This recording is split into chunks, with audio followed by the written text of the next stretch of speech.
Oke, bismillahirrahmanirrahim. Assalamualaikum warahmatullahi wabarakatuh.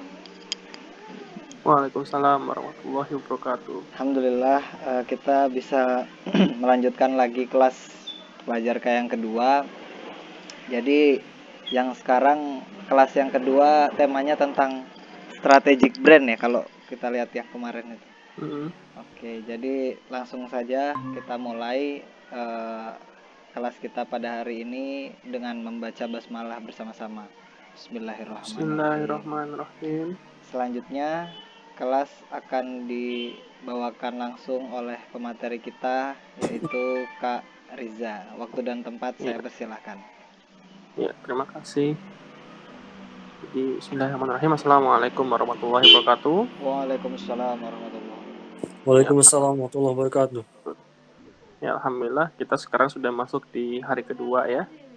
Dimana tadi seperti yang Bang Git bilang, kita hari ini akan fokus membahas brand strategi atau kalau bahasa bahasa mudahnya itu build your own brand gitu ya. Jadi kita membuat brand kita sendiri seperti itu.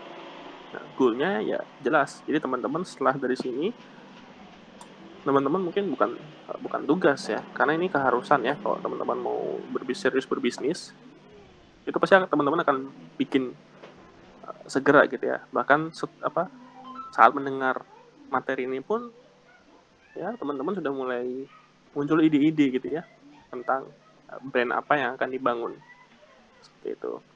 Jadi bukan tugas, jadi lebih kepada kesadaran teman-teman sendiri dalam berbisnis gitu ya, seperti itu. Jadi kalau kita bicara brand, maka kita mungkin akan melihat dulu sejarahnya seperti apa gitu ya. Ya, jadi kemarin kan Bangkit bilang ya, kalau brand itu baru booming nih, baru kelihatan boomingnya gitu ya. Karena memang dulu ya, brand itu itulah sebuah tanda ya, tanda yang digunakan para peternak gitu ya untuk memberikan tanda pada ternak-ternaknya. Yang paling populer itu ternak sapi ya. Jadi seperti inilah gambarnya ya, dikasih stempel menandakan bahwa ini adalah sapi peternak A. Ada stempel lain, ini adalah sapi peternak B seperti itu. Karena kan dulu itu pagar nggak kayak sekarang ya. Kalau sekarang kan pagarnya beton gitu ya. Kalau dulu kan pagarnya masih pagar-pagar yang gampang lah dilalui sama sapi gitu kan, atau ternaknya mereka. Jadi makanya dikasih tanda oleh mereka seperti itu. Nah kemudian konsep brand ini berkembang menjadi identitas negara. Ya, jadi identitas negara itu yang sering yang pertama kali menggunakan itu adalah Eropa ya, dengan simbol-simbol kerajaannya, apalagi Yunani ya dengan simbol-simbol huruf dan sebagainya seperti itu. Nah, itu tahun ratusan Masehi lah ya, ribuan Masehi juga masuk. Nah, jadi simbol-simbol tersebut brand itu masih digunakan untuk memberikan tanda kekuasaan. Kalau sebelumnya kan tanda ternak ya, kemudian berkembang menjadi tanda kekuasaan. Masuklah mesin uap ya, yang menandakan bahwa industri mulai muncul. Kalau yang sebelumnya agraris, kemudian industri muncul. Nah, industri tersebut membuat konsep brand semakin mengkhusus lagi ke arah produk. Jadi tanda untuk produk. Jadi tanda untuk produk ini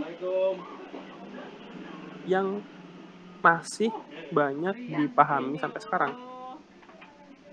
Paling gampang deh ketika misalkan saya tanya apa itu brand, pasti yang muncul pertama kali ya di benak teman-teman yang masih belum paham, itu brand itu adalah logo gitu ya, atau brand itu adalah nama, atau mungkin brand itu adalah packaging. Ya itu dulu ya, pemahaman dulu. Bahkan itu juga ada di websitenya American Marketing Association ya, jadi asosiasi pemasaran di Amerika. Itu juga mendefinisikan brand sebagai sebuah kumpulan dari entitas brand yang memiliki yang merupakan sebuah tanda. Jadi itu dari definisi dari marketing asosiasi marketing gitu ya. Nah, begitu masuk teknologi informasi, definisi tersebut sudah berubah. Bahkan kalau teman-teman sekarang cari di website Alma pun, definisi itu udah nggak ada lagi ya, definisi tentang brand yang menyebutkan bahwa brand itu adalah kumpulan tanda gitu. Itu udah nggak ada. Karena konsep brand itu sudah berkembang lagi, ya, menjadi apa yang kita akan pelajari. Ya, jadi seperti apa sih brand itu sekarang gitu ya? Semenjak informasi itu sudah mulai berkembang, kemudian apalagi sekarang nih digital semakin kita rasakan gitu ya, ininya manfaatnya gitu ya. Jadi perilaku konsumen pun berubah. Kalau berubah sih mungkin lebih kita bisa lebih membaca gitu ya perilaku konsumen. Dengan teknologi yang ada, kita bisa membaca perilaku konsumen. Nah, sampailah pada seperti yang saya sampaikan kemarin, brand itu menjadi tanda untuk eksistensi bagi si konsumen. Maksudnya kan tanda untuk sapi ya, untuk sapi menandakan bahwa ini sapi peternak A, kemudian menjadi tanda untuk bagi kerajaan, terus kemudian berkembang menjadi tanda bagi produk. Nah, sekarang tanda bagi konsumennya. Jadi brand itu tidak lagi menempel pada produk, tapi menempel pada konsumen. Seperti itu.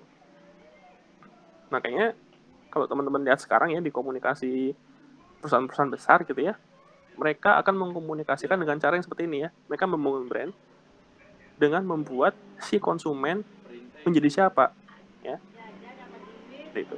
Jadi yang seperti saya bilang kemarin itu, fokusnya pada konsumen, bukan lagi pada produk. Nah, itu perkembangan marketing yang sekarang ya. Nah, brand itu kan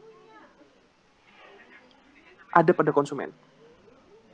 Nah, kemudian berkaitan juga dengan perilaku si konsumen tersebut. Karena kita ingin si konsumen ini mengonsumsi brand kita gitu ya. Maka brand ini harus ada di kehidupan si konsumen. Ya kan? Kehidupan konsumen kan dari bangun tidur sampai tidur lagi. Nah, produk teman-teman itu ada di mana? Ya, di keseharian mereka itu produk teman-teman tuh ada di mana aja? Misalkan makanan, ayam goreng gitu ya, ayam goreng tepung. Nah, itu dia di posisinya itu di mana? Apakah di pagi hari, apakah di siang hari, ataukah di malam hari sebelum tidur? Kemudian, apakah ayam goreng tepung tersebut dimakan setiap hari, atau mungkin ada hari-hari tertentu gitu ya? Atau mungkin makan ayam goreng tepung itu hanya setahun sekali misalkan, atau setahun 2 kali pada saat memang kenaikan kelas. Wah, kita kenaikan kelas ya, kita makan di KFC gitu misalkan. Jadi brand itu dia terkait dengan aktivitas si konsumen. Karena kan tadi itu ya, jadi perilaku konsumen sudah berubah, maka yang kita targetkan sekarang adalah perilaku si konsumen ini. Jadi kunci dari brand itu ada pada perilaku konsumen. Kalau dulu ya, marketing pada saat awal-awal muncul, mereka fokusnya ke selling, ya, ke penjualan. Jadi fokusnya pada produk.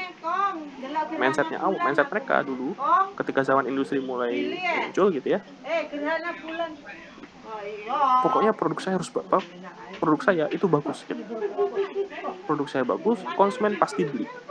Makanya kan kok dulu itu terkenal dengan buku-buku sales ya, penjualan, buku-buku network marketing kayak gitu ya. Contoh yang terkenal kan Zig Ziglar, di mana dia itu bisa menjual setahun itu sekian mobil ya, saya lupa itu. Dan itu kan jadi buku, dan itu terkenal banget ya kemampuan menjualnya itu. Yang dijual tuh mobil gitu. Dan kalau teman-teman baca bukunya, ya semuanya tentang bagaimana cara menjual, cara komunikasi dan sebagainya. Nah, itu marketing awal ya. Jadi fokusnya pada penjualan. Kemudian berikutnya yang berkembang itu ya ke zaman informasi, fokusnya sekarang pada konsumen, masih pada konsumen, pada problem konsumen. Misalkan konsumen itu masalahnya apa nih? Oke, benar masalahnya anggaplah lapar gitu ya, masalah lapar. Solusinya kasih makan. Jadi sudah mencari tahu apa sih masalah si konsumen, apa sih solusi yang bisa kita berikan. Nah itu berikutnya ya di era marketing berikutnya. Nah kemudian sekarang itu masuk ke era marketing yang baru, yaitu marketing di mana kita fokus pada perilaku konsumen. Penelitian tentang perilaku konsumen ini sudah ada sejak masuk tahun 2000-an ya. Terus baru masuk ke Indonesia itu sekitar awal tahun 2010-an. Itu pun tahun 2010-an itu masih belum begitu banyak yang menggunakan. Jadi baru boomingnya ya baru-baru ini gitu ya.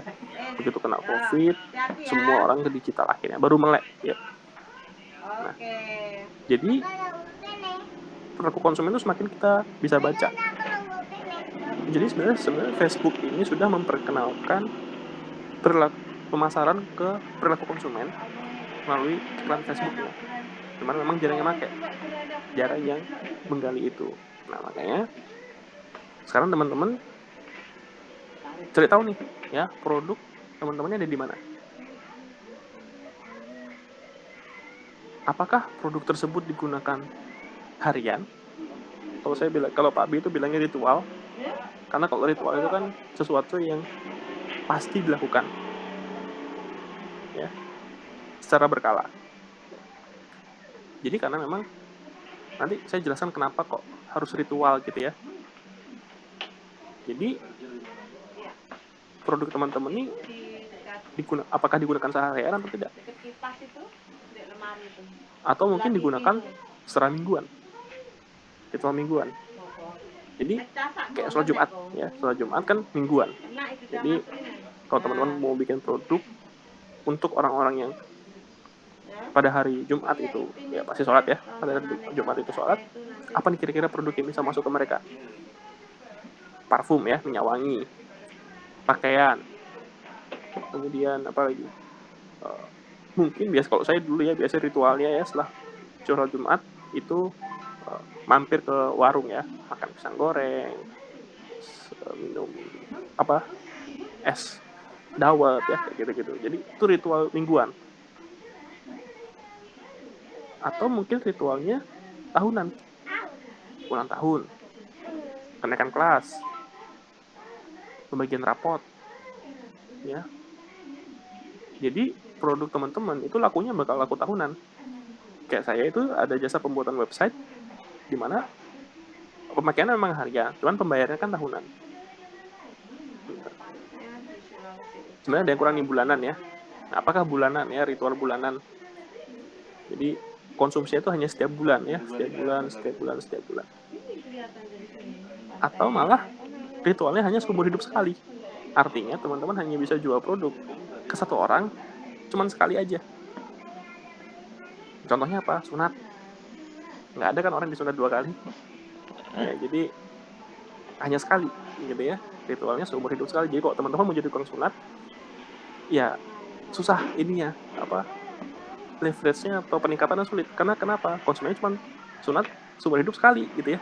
Jadi ini agak sulit gitu ya. Jadi teman-teman mungkin kalau ritual seumur hidup sekali ini dijadikan ritual tahunan atau mingguan atau harian. Seperti itu. Nah ini letak produk teman-teman di mana? Kayak misalkan servis AC. Nah apakah servis AC itu ritualnya seumur hidup sekali, baru perbaikan AC, atau perbaikan AC itu bulanan? Nah itu. Jadi si konsumen ini merasa kalau dia tidak perbaikan AC setiap bulan, dia akan rugi banyak gitu ya. Nah itu. Nah, ini kan bisa jadi pendapatan bulanan untuk servis AC tiap bulan gitu. Kalau misalkan jualan makanan, apakah bisa harian? Ya tentu bisa gitu. Apakah bisa mingguan? Bisa juga. Ya. Kan sekarang banyak ada catering itu makanan sehat yang dia jualnya emang bulanan jualnya, tapi kan konsumsinya tuh harian gitu ya, pada saat siang hari. Jadi mereka memang jual makan siang gitu. Fokus jual untuk makan siang. Gitu. Nah ini sekarang teman-teman boleh jawab ya, apa boleh dicatat di orang-orang gitu ya, posisi produk teman-teman itu ada di mana. Kita belum bicara brand dulu ya, kita bicara produk dulu yang mungkin teman-teman sudah punya sekarang. Kita bicara produk, di mana letak produk teman-teman. Nah ini tadi dia perbedaan dari marketing, selling, dan branding. Jadi pada saat awal itu kan selling ya, jadi omongan omset, target penjualan itu zaman dulu gitu ya. Kalau business owner yang sekarang masih fokus sama omset, fokus sama penjualan, dia bukan business owner, dia masih sales gitu ya, masih penjual. Jadi itu udah lama banget ya, fokusnya ke manfaat fisik yang ditawarkan. Ya kan teman-teman sekarang mungkin jarang lihat iklan yang kalau menawarkan produk itu hanya fisiknya yang ditunjukkan. Misal kayak AC ini menggunakan teknologi ABCD dengan menggunakan filter sekian.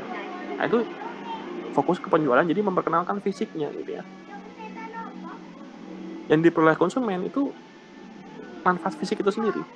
Ya, konsumen itu mendapat apa?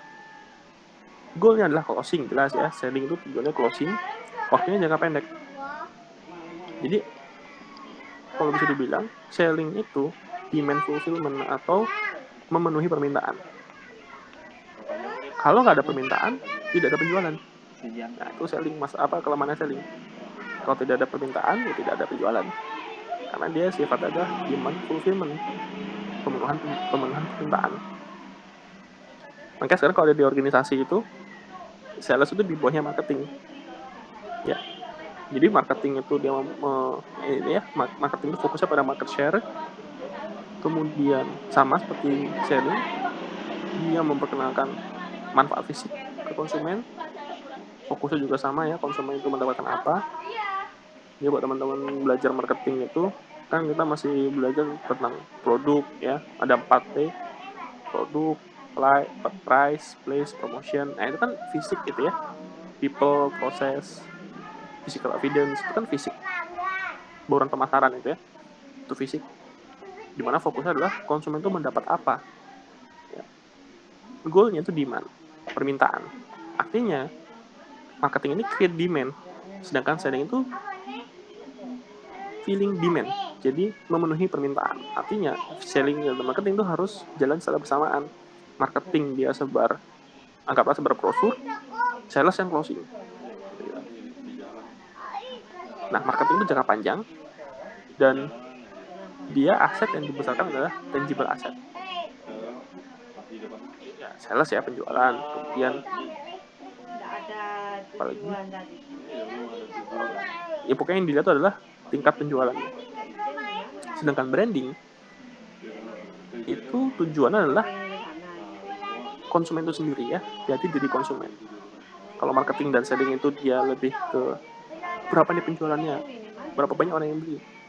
Tapi kalau branding, apakah fokusnya pada konsumen, satu konsumen aja, apakah konsumen ini menjadi sesuatu ya setelah menggunakan produk kita. Jadi fokusnya pada jati diri konsumen. Manfaat yang dicari adalah ikatan emosi. Jadi konsumen itu membeli produk itu bukan hanya produk fisiknya saja, tapi ada ikatan emosi. Ada common sense, ada kesamaan emosional. Kayak jadi ya yang di materi pertama, ada story-nya, ada relation-nya, ada magic-nya. Yang dicari atau yang diperoleh oleh konsumen itu konsumen menjadi siapa? Itu tadi ya. Jadi tidak hanya mendapat sesuatu tapi juga menjadi sesuatu. Goalnya adalah loyal. Kemudian waktunya, goalnya itu adalah loyalty atau pembelian berulang. Oh ya, jadi branding ini, kalau tadi selling itu demand fulfillment, marketing itu demand creation atau menciptakan permintaan, branding itu adalah demand retention atau permintaan yang terus-menerus. Nah, artinya apa? Dia sudah menjadi bagian dari konsumen, sehingga konsumen itu harus terus menggunakan produk kita tanpa dia sadari. Nah, itu bukan kejamnya brand ya, tapi ya memang seperti itu. Kayak walaupun dia mungkin belum beli produknya, dia sudah terikat dengan secara loyal dengan brand tersebut, bukan produk ya. Jadi kayak misalkan saya nih, dari dulu ya, saya tuh penggemar Apple, bukan karena ya produknya memang bagus, tapi saya suka dengan ide-ide yang dikeluarkan oleh Steve Jobs, cara dia presentasi, cara dia menjual produknya, cara dia mendisplay dan sebagainya. Nah itu saya sesuai dengan value apa ya, value yang ditawarkan oleh si Steve. Mungkin kalau ada yang kenal saya dari dulu, saya mikirnya agak beda gitu ya dari yang lainnya, anti mainstream. Kalau semuanya rajin, saya nggak gitu ya. Jadi gitu, jadi berbeda gitu ya, anti mainstream, karena saya kebawa sama value-nya si Apple. Walaupun saya belum beli produknya, tapi saya sudah loyal. Bahkan ketika ada iklan Samsung ya yang menjelekan Apple, saya lebih pilih pembela Apple, walaupun memang secara fisik lebih unggul Samsung. Kayak misalnya memorinya lebih bagus, kamera lebih bagus. Tapi karena ada ikatan emosi dengan Apple, ya saya bela itu si Apple. Ada teman yang bilang, oh pas Samsungnya bagus, oh gak bisa, yang bagus tuh Apple tuh begini. Nah, jadi ada ikatan emosi, walaupun saya nggak beli produknya, saya jadi pembela gitu ya. Nah itu kuat hebatnya brand gitu ya. Dan dia memang jangka panjang. Jadi dia akan terus ada di benak konsumen selama konsumen tersebut masih melibatkan brandnya itu dalam ritualnya dia. Artinya bisa seumur hidup. Gitu. Jadi karena itu makanya kenapa brand itu fokusnya jangka panjang. Jadi kalau teman-teman ingin bisnisnya jangka panjang, ya fokus pada branding atau marketing. Tapi lebih bagus lagi teman-teman menjadi brand owner, ya orang yang owner yang memang fokus mengembangkan brand. Nah, aset yang dibangun adalah intangible asset atau aset yang tidak terlihat. Contohnya seperti Gojek. Ya, Gojek itu kan dia masuk ke unicorn, di atasnya lagi octacorn ya, model-model gitulah. Padahal asetnya dia cuma aplikasi. Dia nggak punya motor, dia nggak punya mobil, dia cuma punya kantor, punya staff, sama punya aplikasi. Udah, aplikasi di server. Nah, tapi valuasinya dia itu bisa melebihi perusahaan seperti Garuda dan sebagainya yang punya produk fisik. Nah itu karena brandnya Gojek itu sudah kuat di masyarakat. Ya, kita ngomong walaupun ada Grab lewat, kita ngomongnya itu Gojek. Ya, di mana-mana ada Gojek. Padahal itu Maxim sama Grab, tapi kita ngomongnya Gojek. Nah itu jadi Gojek sudah ada di ingatan si konsumen. Seperti itu. Nah itu kuatnya digital intangible asset. Bahkan ya kalau teman-teman misalkan nanti bikin bisnis untuk dijual lagi, maka bangunlah brand. Kenapa? Ada perusahaan yang dibangun sama salah satu, ya saya belajar juga dari beliau ya, gurunya Pak Bi, temannya Pak Bi juga, Pak Budi Isman. Jadi beliau itu mengelola perusahaan yang awalnya asetnya itu hanya sekitar 2 triliun atau sekian triliun, itu bisa naik belasan kali lipat lah. Ya, saya lupa itu berapa nominalnya, yang jelas dari sekian T menjadi belasan T. Bukan karena dia, dia itu bukan menambah produk, malah mengurangi produk. Yang dilakukan sama Pak Budi Isman itu bukan menambah produk, tapi malah mengurangi produk. Dan Pak Budi fokus membangun brand dari produk-produk yang sudah kuat. Nah, akhirnya brand tersebut menjadi besar, menjadi kuat di masyarakat, dan akhirnya dijual. Oh ya, laku 22 triliun. Dari awalnya 4 triliun menjadi 22 triliun. Hanya dengan membangun brand. Jadi singkatnya ya, brand itu ada persepsi dari pengalaman si konsumen. Nah, pengalaman ini dari ritualnya dia. Jadi ketika dia menggunakan, si konsumen menggunakan produk teman-teman di ritualnya mereka, kemudian dia ada pengalaman emosional di sana, maka akan terbentuk persepsi. Misal servis AC, ya, dia servis AC setiap bulan misalnya. Nah, selama dia menggunakan servis AC, misalnya servis AC yang Firman, ada pengalaman yang dia rasakan. Apakah pengalamannya seneng, atau malah pengalamannya menjengkelkan, atau mungkin pengalamannya seru, ya, oh asik nih tukang AC-nya gitu ya. Nah, muncul persepsi, oh ini adalah tukang AC yang asik gitu ya. Nah itu. Jadi brand itu, karena brand itu adalah persepsi yang dibentuk dari pengalaman, maka branding itu adalah pengalaman itu yang kita bentuk. Jadi yang kemarin saya bilang, kalau brand itu adalah persepsi, maka branding adalah aktivitas membangun persepsi. Nah, aktivitasnya apa? Ya, aktivitas adalah membangun pengalaman bagi si konsumen. Nah, bagaimana caranya kita akan bahas di sini. Jadi, pengalaman itu muncul dari positioning. Jadi gini ya, kalau misalnya kita ingin bikin brand, atau gini deh, atau kita tidak bikin brand, misalkan ya kita nggak mau bikin brand, kita fokus jualan aja, maka pengalaman yang diterima konsumen kita nggak bisa kontrol. Kita tidak bisa mengontrol apa yang si konsumen itu alami. Bahkan kalau misalnya kita punya karyawan, kita nggak bisa mengontrol si karyawan, apakah karyawan kita ini memberikan pengalaman yang sama kepada konsumen seperti kita memberikan pengalaman pada konsumen. Artinya, pengalaman ini harus kita bakukan. Sehingga walaupun kita punya ribuan karyawan, pengalaman yang dirasakan sama konsumen itu tetap sama. Dengan cara apa? Dengan cara kita membuat positioning atau posisi persepsi di benak konsumen. Persepsi apa yang kita bangun di benak konsumen?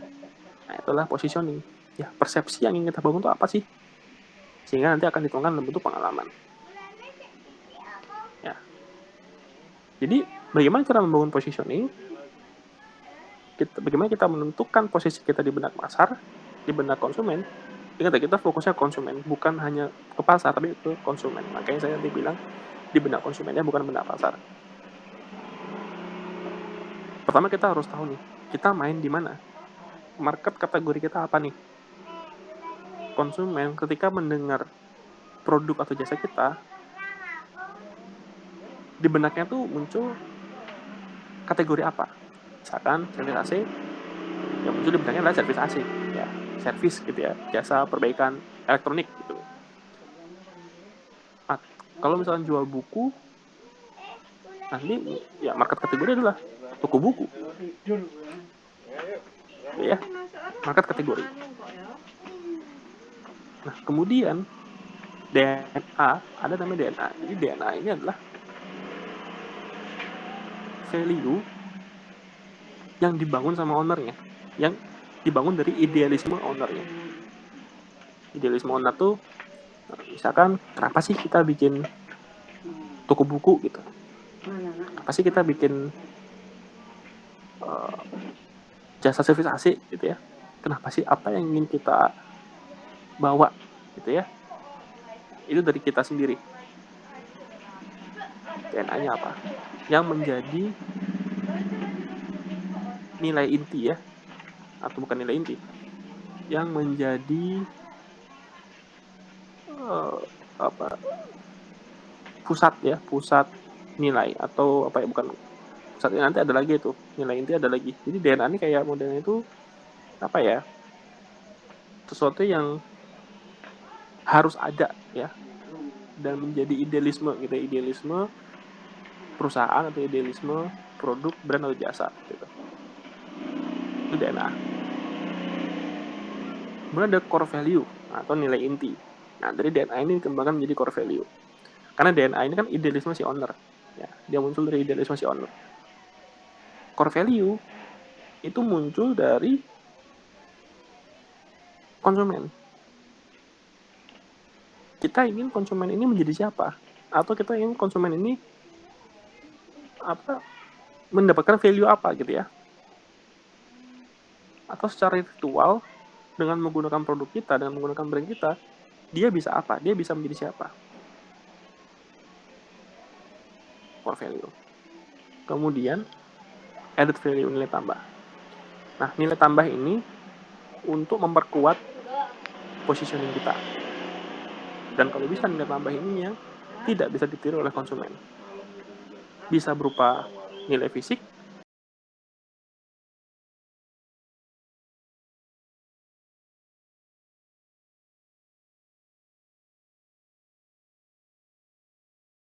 makanya saya bilang itu ada hierarki Maslow, yang di atas itu adalah nilai emosional, yang di bawah itu adalah nilai fisik. Nah, nilai tambah atau added value itu ada di hierarki itu ya, itu nilai tambah. Diramulah menjadi positioning. Market kategori, ditambah DNA, ditambah core value, ditambah added value. Nah, ini dari Pak Bi ya, ilmu ini ya. Jadi sanad itu sanad Pak Bi ya. Ini kok teman-teman mungkin belajar di guru yang lain, mungkin nanti caranya beda lagi gitu ya. Saya pernah belajar bikin brand di tempat lain, dengan cara yang berbagai macam, ruwet dan sebagainya. Perlu riset pasar lah, perlu begini, perlu macam-macam. Agak sulit kalau untuk ditiru UKM. Kalau corporate bisa menggunakan cara yang ada di internet, yang ada di textbook ya. Kan saya dulu juga kuliah di ekonomi, hafal itu semua bukunya ekonomi, jadi kok ruwet ya, lebih mudah menggunakan cara ini. Dengan menggabungkan ya value-value yang kita punya. Contohnya ya. Nah, kira-kira apa nih? Tahu nggak ya? Yang mau saya contohkan ya brandnya. Market kategori ada sportwear, pakaian olahraga. Kemudian DNA-nya adalah atlet. Si idealisme dari si ownernya ini, dia yang menggunakan sportwear untuk atlet ya, jelas ya, karena ini kan dibuat tahun puluhan lah ya, sekian puluhan gitu. DNA-nya adalah atlet. Kemudian core value-nya atau nilai yang ditawarkan konsumen adalah inspiring, menginspirasi. Nah, nilai tambahnya adalah fashionable. Walaupun dia pakaian atlet, tapi dia tetap fashionable gitu loh. Bisa dipakai oleh orang-orang seperti kita. Nah, ini adalah sepatu Nike ya, brand Nike. Nike itu ketika kita mendengar Nike, dia ada di kategori sportwear. Ada Nike, ada Puma, ada Reebok, ada Under Armour gitu ya. Nah, itu kan sportwear itu ya. Nah, DNA-nya adalah atlet. Under Armour tuh DNA-nya apa? DNA-nya adalah tentara. Atau inilah, orang gede gitu ya. Kalau Puma, ya apa tuh DNA-nya? DNA-nya Puma adalah basket. Nah, jadi kalau Reebok itu maraton ya DNA-nya. Jadi market kategori yang sama, DNA tiap brand itu bisa beda-beda. Karena itu dari idealisme si owner ya. Contoh kayak mobil ya, merek mobil yang mobil mewah gitu ya, ada BMW, ada Mercy, ada Audi. Kalau kita bawa Mercy terus kita supir sendiri, itu rasanya kurang pas ya. Kalau kita bawa Mercy itu lebih cocok disupirin. Jadi itu positioning dari si Mercy ya, yang menggunakan Mercy itu pasti punya supir. Kalau BMW malah kebalikannya ya, karena dia core value adalah sport ya, mobil sporty gitu ya. Jadi ya kalau sporty ya kita pakai sendiri. Jadi walaupun produknya, kalau Audi itu kecepatan, DNA-nya adalah cepat. Kalau Mercy adalah luxury, terus kalau BMW adalah secure DNA-nya. Kemudian core value-nya inspiring ya. Kalau Nike ini kan tagline-nya itu just do it ya. Nah, terus kalau teman-teman lihat semua iklan ini kan iklan-iklan ya, semua iklan-iklannya menginspirasi. Jadi kalau teman-teman menggunakan sepatu Nike, teman-teman jadi seorang orang yang menginspirasi gitu ya, yang menginspiring gitu ya. Nah, nilai tambahnya adalah fashionable. Positioning Nike, atlet sportwear, yang inspiring, yang fashionable. Nah, ini positioning simpelnya dari Nike. Nike itu sempat booming, ya memang Nike booming terus ya, tapi sempat naik pada saat Najwa Shihab menggunakan sepatu Air Jordan. Langsung tuh rame ya. Si Najwa Shihab itu kan presenter. Nah, kenapa dia bisa menggunakan sepatu Nike? Karena core value-nya ini inspiring. Karena Najwa Shihab kan pakainya menginspirasi gitu ya. Dan ketika dia menggunakan sepatunya itu dia fashionable. Dia bukan, kita nggak ngeliat dia sebagai atlet, tapi kita ngeliat dia sebagai orang yang inspiring dan fashionable. Tapi Najwa Shihab itu menggunakan sepatu Air Jordan itu karena atlet itu kan orang yang berjuang gitu ya, orang yang mencari kemenangan. Nah itu jadi Najwa Shihab merasa menggunakan sepatu Nike Air Jordan ini rasanya wah dia banget gitu, makanya dia menggunakan sepatu Air Jordan cocok banget gitu ya. Nah ini positioningnya, itu kan produk luar ya. Nah ini produk lokal ya yang saya bantu. Jadi waktu itu ada UKM di Sidoarjo, terus saya sampai ke sana untuk bantu dia bikin brand kuliner ya. Maka kategorinya ya fast food, ya dia menyaingi McD dan KFC, bagus. Ya, kemudian DNA-nya atau idealisme dari si owner itu adalah ayam goreng tepung. Nah, ini kan hampir sama dengan KFC. Ya, KFC itu DNA juga sama, dia ayam gitu ya. Nah, tantangannya di sini. Karena si owner ini masih idealisme, pokoknya saya mau ayam goreng tepung. Karena ayam goreng tepung itu dilihat dari sisi value ya, itu apa seperti gini. Banyak ada orang dulu ya, kalau makan di KFC itu rasanya wah gitu. Rasanya kayak orang kaya gitu. Dulu ya tahun 90-an kan saya waktu itu kayak gitu ya. Jadi kalau setiap malam minggu kita ke KFC, itu orang berduit lah gitu ya.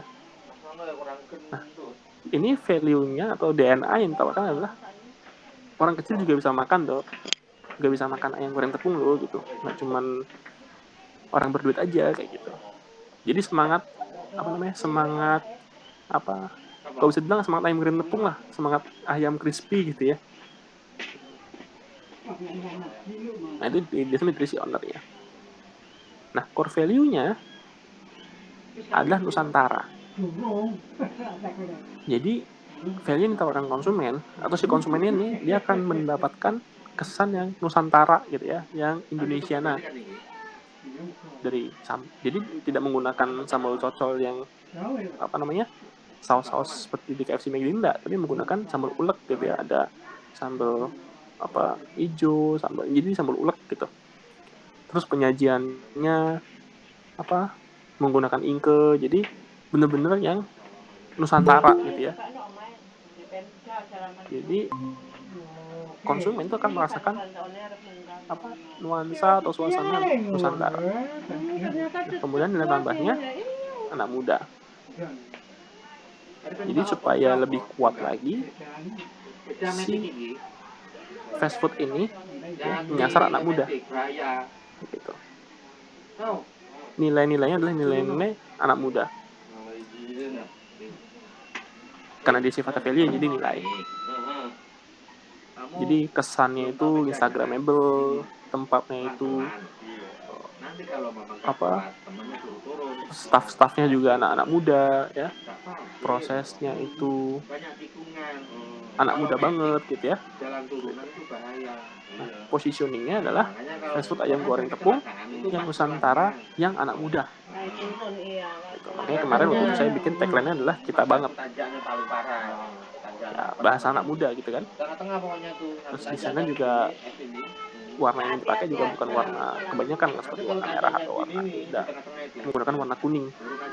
Nah, seperti itu ya. Jadi itu kita membangun yang namanya positioning. Nah, teman-teman juga bisa mulai dari sini. Market kategorinya apa? Dananya apa? Core value apa? Dan epic value apa? Nah, kemarin kan Bangkit sempat nanya yang soal standar ya. Jadi market kategori adalah standar yang harus teman-teman penuhi. Ya, standar industri yang harus teman-teman penuhi. Kayak fast food ya. Jadi harus cepat. Kalau makanan teman-teman nggak cepat, berarti teman-teman belum bisa masuk ke market kategori fast food. Kalau teman-teman jualan punya toko buku, ya, kalau bukunya belum bisa, toko bukunya belum bisa selengkap Gramedia, nah berarti belum bisa menyaingi Gramedia. Jadi apa yang membuat apa Gramedia itu menjadi Gramedia ya, toko buku Gramedia menjadi toko buku yang jadi seperti ada benchmarknya gitu ya, market kategori itu adalah benchmark teman-teman. Nah, setelah positioning jadi, baru kita membuat yang namanya nama dan tagline. Di mana nama dan tagline ini nanti akan dituangkan dalam bentuk fisik berupa visual, audio, tekstur, aroma atau rasa. Jadi 5 panca indera itu kena semua. Karena kan bicara experience pengalaman gitu ya. Jadi 5 panca indera itu kena semua. Nama tagline ini harus sesuai dengan positioning kita. Jangan sampai teman-teman bikin nama misalnya kayak di positioningnya Nusantara dan anak muda gitu ya, membuat nama yang sulit diucapin sama orang-orang yang nggak Nusantara namanya. Terus teman-teman bikin misalkan produk apa yang kesannya muda, dari sisi positioning itu kayak tadi Nike ya, atlet. Terus kemudian nama yang digunakan itu misalkan Sweety gitu kan, nggak cocok. Jadi menggunakan nama yang, jadi kalau teman-teman bikin nama itu dari positioningnya. Kemudian tagline juga sama. Tagline itu rangkuman dari positioning yang sifatnya emosional. Kita banget ya. Kita banget kan sisi emosionalnya ya kesamaan ya, relasi itu. Jadi tagline itu secara nggak langsung dia akan menyinggung relasi, story, atau magic. Keajaiban ya. Itu tagline. Nah, kemudian dituangkan dalam bentuk visual, desainnya seperti apa, warna yang dipilih apa, terus interiornya seperti apa ya. Kemudian audio. Nah, jadi ketika dia masuk ke tempat usaha teman-teman, apa yang dia dengar gitu. Kemudian teksturnya, ketika dia duduk lagi nunggu, dia ngerasain kursi yang empuk, dia ada pengalaman yang menarik gitu ya. Contohnya kayak Nike, itu tekstur produknya kan ringan banget, enak dipakai lari gitu ya. Terus empuk ya, di kaki itu kayak berasa nggak pakai sepatu gitu. Karena untuk atlet yang suka lari, aromanya, ini aroma, ini kalau toko bukan aromanya khas gitu ya, aroma Gramedia itu khas banget gitu ya. Kemudian rasa, nah ini pengecat ya, biasanya untuk makanan. Ketika dia makan itu rasanya itu ada rasa yang unik, kayak ayam gorengnya itu ya, karena dia value adalah Nusantara, core value adalah Nusantara, maka rasanya itu ada rasa-rasa ya rempah-rempah yang Nusantara, bukan yang dari luar gitu ya. Jadi contohnya ini kayak yang saya suka itu ya adalah contohnya Jeko. Jeko itu dia kelima ini kena semua. Visualnya dapat, warna-warna orange gitu ya, audionya Latin. Jadi kalau teman-teman ke Jeko kan ada lagu-lagu Latin gitu ya. Kalau kita dengar lagu Latin di luar, itu kita akan langsung ingat sama Jeko. Nah, kelima media ini ada trigger ya, supaya konsumen tuh ingat terus sama brand teman-teman, sama dengan ingat terus dengan persepsi akan brand teman-teman, atau ingat positioning dari brand teman-teman. Ketika ngeliat warna orange, ingat Jeko. Ketika dengar audio Latin gitu, ingat Jeko.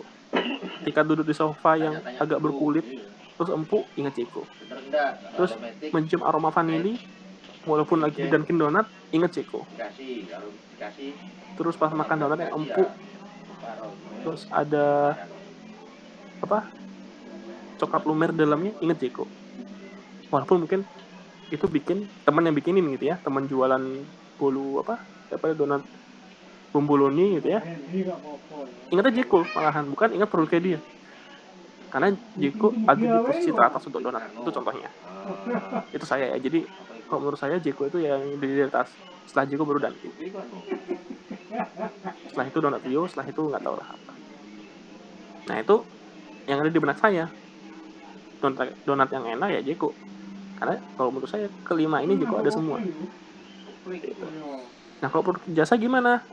Ya mungkin kok rasa nih nggak ada ya, tapi visual kan ada, seragamnya, penampilannya, mungkin apa tekstur apa bukan tekstur wajah ya, ekspresi wajah kan visual itu ya. Audio itu dari kalau jasa dari intonasi suara, terus kemudian mungkin apa ya intonasi nada bicara, pemilihan kata-kata ya, sifat audio yang didengar sama konsumen. Mungkin punya jingle ya, biasanya kalau di audio ini pakainya jingle. Terus kemudian ke tekstur mungkin dari tasnya ya, tas dari si tukang servisnya, atau mungkin peralatan-peralatan yang dibawa ya, mungkin pakai kain pakai alat itu dipakein kain, jadi ada tekstur yang dirasakan oleh si konsumen. Atau dari notanya, atau dari surat kontrol. Nah mungkin ini kan bisa jadi kayak gini, konsumen dikasih kayak member ya modelnya seperti member card ini kan si konsumen merasakan member cardnya bisa halus, member cardnya tebel, atau mungkin member cardnya tuh enak disimpan gitu ya, tekstur, aromanya. Nah ini kalau tukang servis aromanya seperti apa, harum kah aromanya, atau mungkin bau kayak belum mandi, atau mungkin bau matahari gitu ya. Ini aromanya. Bau badan. Itu. Nah ini aromanya juga perlu dipikirin. Perjuangan. Iya, aromanya nanti perlu dipikirin. Kemudian baru rasa. Nah kalau rasa kan apa yang dirasakan? Ya mungkin kalau rasa itu aslinya adem gitu ya setelah ini. Nah itu jadi 5 ini harus ada. Sebaiknya ada, kalau misalnya nggak ada ya diusahakan minimal visual dan audionya ada. Ya, seperti itu. Nah, setelah brand teman-teman jadi, itu dituangkan menjadi produk ya, dituangkan dalam bentuk produk. Nah, produk tersebut disebar ke berbagai titik. Goalnya brand itu kan loyal ya. Goalnya brand itu kan loyal, membuat konsumen menjadi loyal.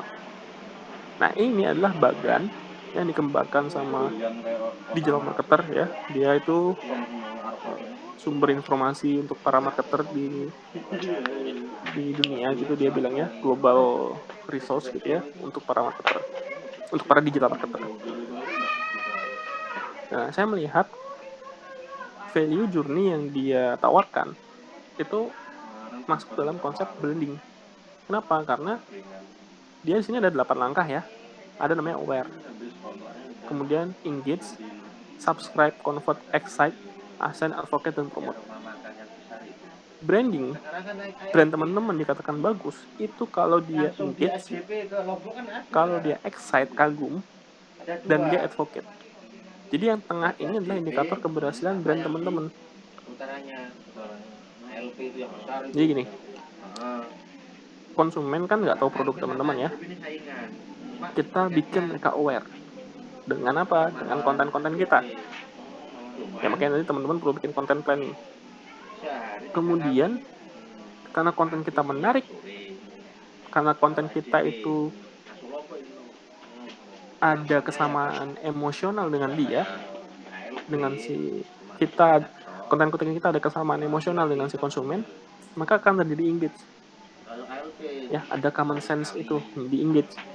Nah, karena dia terikat dengan kita, kemudian kita tawarkan sesuatu yang free, yang gratis, atau yang berupa tester, atau mungkin berupa ya karena selling ya, kita tetap perlu selling. Yang tujuannya itu bukan untuk bukan untuk ini ya, dipakai terus-terusan, bukan, tapi cukup sekali ke konsumen supaya dia merasakan ya manfaat dari produk kita.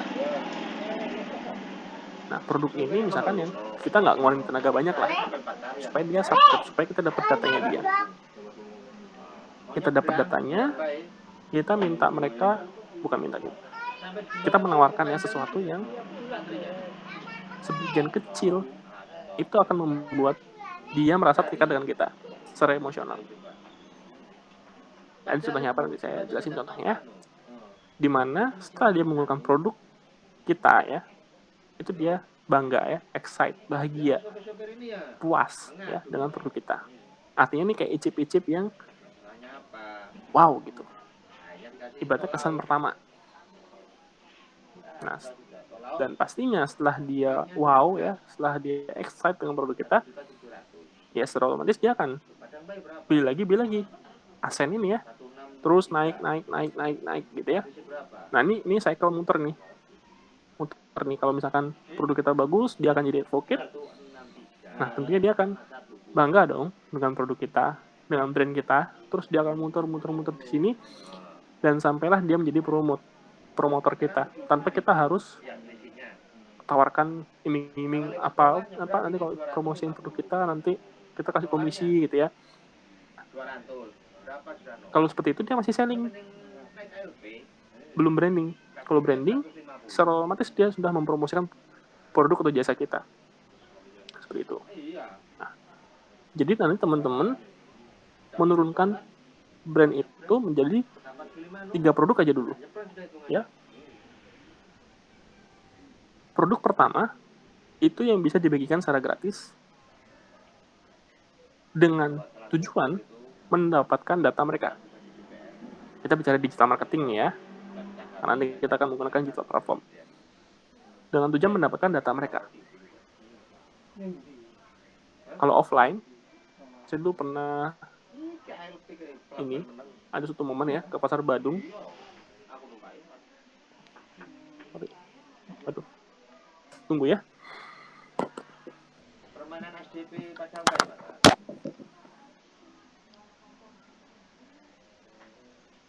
Dermaga 2. Dermaga cuma 1. Fungsi apa yang satu? Atau karena sepinya dibatasi biar penuh satu. Mungkin, tapi masa kurang terus. Padahal dari pemerintah SDP ini dibantu. Kan untuk subsidi solaris. Ayo, itu posisi dari Padang Baik. ALP ini tidak ada bantuan subsidi. Tapi kok nutut.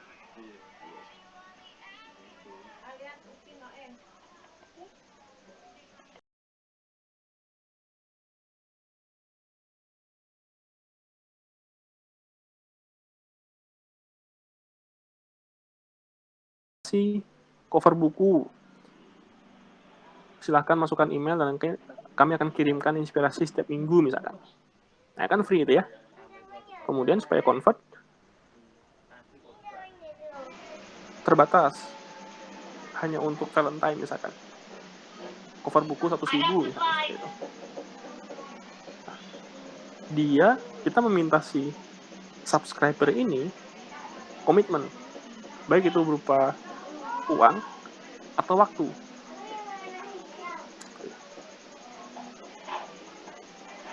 Nah itu jadi kita keluarkan dulu yang kecil ya. Cover buku Valentine terbatas. Nah dengan begitu kita memancing mereka untuk mencicipi brand kita dengan pengorbanan yang lebih. Nah pastikan di sini membuat mereka excited atau bangga dengan brand kita. Nah ini sudah nyantol ya, sudah mulai nyantol yang lebih. Ini lagi. Kemudian baru kalau lewat anu sana ya. Oh iya.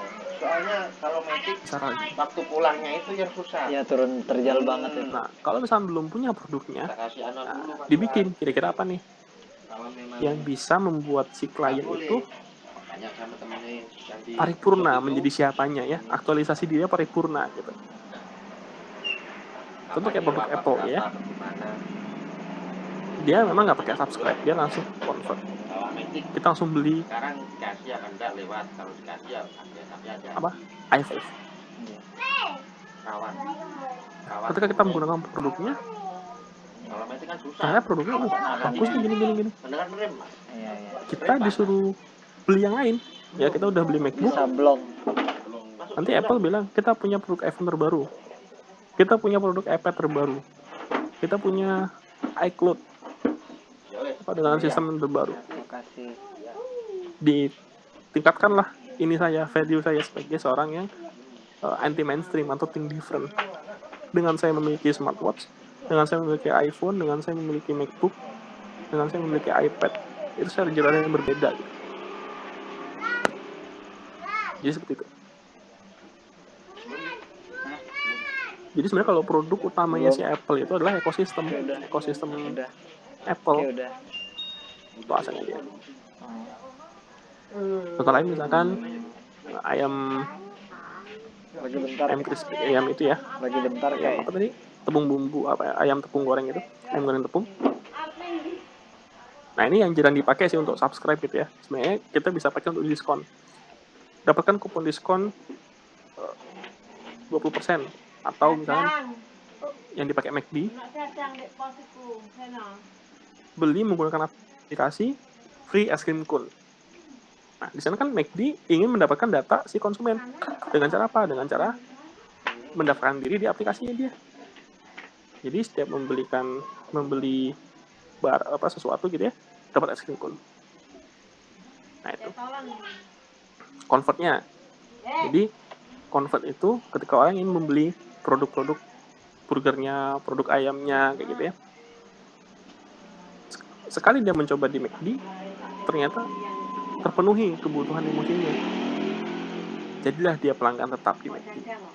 Belanja terus, belanja lagi. Walaupun di aplikasi udah nggak ada diskon lagi. Dia akan tetap belanja, karena dia loyal bukan pada diskonnya, dia loyal pada brandnya. Seperti itu. Nah, inilah alur yang nanti akan teman-teman bangun. Di materi besok, ini akan lebih detail lagi kita bahas ya.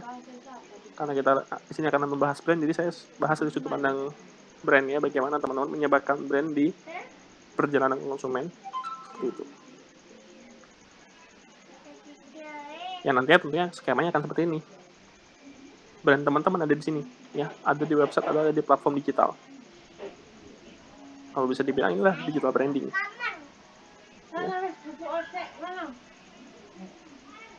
Thank you. Nah, itu ya. Jadi silakan kalau ada pertanyaan. Oke, terima kasih atas materinya dari Kak Riza.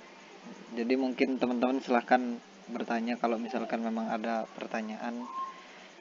Saya memulai dulu ya pertanyaan. Kebetulan ada pertanyaan juga berkaitan sama yang kemarin. Nah, ini kan terkait mulai kita harus memetakan dulu kan ya. Kalau aku lihat secara materi yang barusan Kak Riza sampein barusan ini kan kita harus memperhitungkan dari customernya, dari produk kita posisinya ada di mana, cerita apa yang akan kita bangun kayak gitu kan.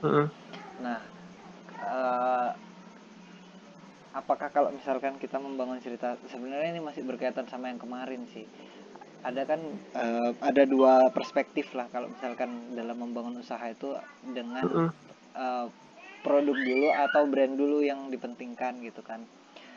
Kalau misalkan kita punya brand yang bagus, logo bagus, atau misalkan cerita yang kuat tapi produknya nggak enak gitu, atau kita nggak fokus pada produk yang dibutuhkan, ya nggak akan terkenal juga gitu maksudnya. Karena nggak akan ada pembelian berulang gitu kan. Yang membuat itu kan, membuat bisnis survive itu kan pembelian berulang, bukan pembelian pertama gitu. Iya, betul. Itu sih, produk dulu atau brand dulu itu yang masih belum dipahami ya. Mana yang harus kita dahulukan. Oke, jadi brand dulu atau produk dulu gitu ya.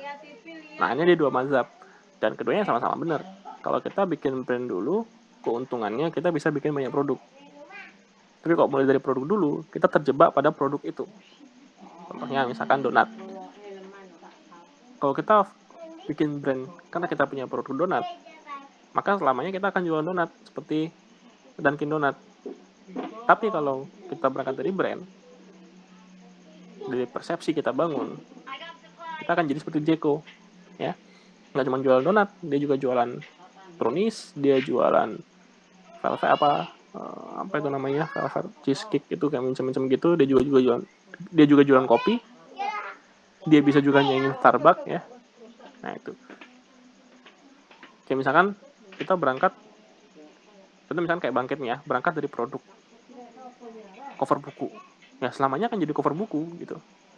Tapi kalau berangkat dari brand, hadiah, ya, dari value, dari persepsi yang kita bangun, berangkat dari hadiah, maka hadiah bisa macam-macam, nggak cuma buku aja, gitu. Ya makanya ini pilihan, gitu ya. Dan yang memang yang paling bagus sebenarnya adalah mulai dari brand. Nah, mulai dari brand gimana? Dari ritual si konsumen. Gitu. Oke. Ada nggak contoh eh, yang Kak Reza bisa tahu yang mulai dari brand dari nol gitu? Ada nggak? Yaitu yang apa namanya, ayam goreng itu yang kemarin saya kelola, yang saya bikinin itu. Ayam goreng Nusantara ini. Ayam goreng Nusantara itu, dia kan mulai dari ayam goreng. Emang sih dia mainnya dari produk gitu ya, dari produk. Nah, supaya dia tidak terjebak pada produk, maka kita bikin value Nusantara. Jadi, memang bahan bakunya ayam, tapi ayam ini bisa kemana-mana. Bisa jadi ayam geprek, bisa jadi ayam burger, bisa jadi ayam yang sifatnya Nusantara gitu ya. Nah itu. Atau contoh lain, yang berangkat dari brand itu ini Apple. Ya, Apple itu dia berangkat dari brand. Nah, kenapa dia bisa dari brand? Karena si Steve Jobs itu dia ingin membuat sesuatu yang mempermudah urusan orang-orang. Ya, jadi dia punya idealisme gitu ya. Dia mempunyai idealisme ingin membuat sesuatu yang bisa mempermudah kegiatan orang-orang. Maka dibutuhkanlah teknologi. Dibutuhkanlah spare part atau hardware yang benar-benar bisa membantu konsumen. Makanya kan saking bagusnya produk Apple, itu si CEO nggak suka, komisaris tuh nggak suka dengan produknya Apple. Kenapa? Karena terlalu bagus. Pembelian berulangnya tuh sulit gitu ya, karena kalau Apple itu kan lama rusaknya, bisa 20 tahun gitu, orang nggak beli Apple lagi. Makanya akhirnya dibuatlah, selain MacBook, dia bikinlah iPhone, dia bikinlah semua iWatch, bikinlah iPad, bikinlah macam-macam ya, sampai ada meme-nya, cuman beli, nanti ada lagi tambahan baterai, ada tambahan casing dan sebagainya. Nah, itu mulai dari value. Ya kalau yang benar-benar dari nol ya si itu Apple. Kalau mulai dari produk, Microsoft. Dia mulai dari operating system. Makanya ketika si Microsoft itu dia membuat gadget, itu nggak bisa selaku Apple. Ya, Microsoft Surface itu nggak bisa selaku MacBook. Karena dia berangkat dari produk OS, operating system. Seperti itu.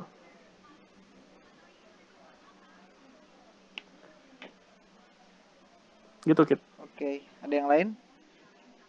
Firman? Kak, mau nanya. Oh ya, Wira. Tadi kan Kak bilang kalau misalnya berangkat dari produk maka hanya terjebak dalam produk tersebut. Nah, gimana kalau kita sudah terlanjur memulai sebuah produk, produk itu terlanjur produk, tapi mau mengembangkan ke produk yang berbeda. Kalau tadi kan kayak contohnya dikasih Microsoft mencoba membuat produk yang berbeda tapi gagal. Tapi gimana supaya itu berhasil membuat produk yang berbeda gitu. Kayak kita tahu kan Yamaha sebelumnya buat kayak alat musik, tiba-tiba dia buat motor-motoran. Itu gimana bisa berhasil? Ya. Nah, itu si Yamaha itu dia melakukan rebranding. Ya, makanya, dan juga si Yamaha tuh dia nggak bakal bisa nyanyiin Honda. Gitu, karena dia berangkat dari value yang berbeda. Nah, yang bagus itu adalah si ini. Yang punya Lexus tuh siapa? Toyota ya, yang punya Lexus. Ada yang tahu nggak Lexus itu? Nggak tahu, Kak. Nggak tahu ya. Jadi Lexus itu kalau nggak salah produknya Toyota. Jadi Toyota itu kan mobil murah. Toyota ya, saya lupa. Sebentar, coba nanti dicari ya. Saya lupa nama merek mobilnya itu apa. Karena dia mobil murah. Jadi dia kan mobil murah. Antara Toyota atau Daihatsu, saya lupa. Karena dia mobil murah, dia mau masuk ke mobil premium sulit. mau bikin semewah apapun mobilnya, selama itu Toyota, dia nggak bakal bisa masuk ke pasar premium. Maka solusi dari si Toyota, saya lupa nama brandnya apa, dia bikin produk brand baru dengan nama Lexus. Nah, Lexus itu baru bisa dia menyaingi mobil-mobil mewah seperti Camry, seperti Toyota Camry ya, Toyota tuh Camry. Kalau Lexus nih saya lupa apa ya, Lexus ini kalau Yamaha ya, bukan. Nah, contohnya kayak Camry itu kan yang punya Toyota ya. Nah, tapi yang di branding sama Toyota itu bukan Camry, bukan Toyotanya, tapi Camry-nya. Seperti itu. Tapi Camry pun dia sulit menyaingi Mercy ya. Tapi kalau Lexus tuh dia bisa menyaingi Mercy di luar. Jadi solusinya ya bikin brand baru untuk bisa masuk ke pasar yang baru. Gitu. Kalau kita ingin menggunakan existing produk, tapi gini ya, selama teman-teman masih UKM kecil ya, yang belum begitu luas gitu ya, kesempatan untuk berubah haluan tuh masih bisa, walaupun dengan nama brand yang sama. Memang tapi agak sulit sih, tapi kalau mau lebih mudah sih bikin brand baru gitu. Kayak saya kan punya beberapa tuh, ada Zalnatif, ada Webmaster Bali, ada Website Mastery gitu ya, supaya nanti orang nggak bingung, ini Zalnatifnya apa nih kok banyak yang dikerjain gitu. Nah itu sih.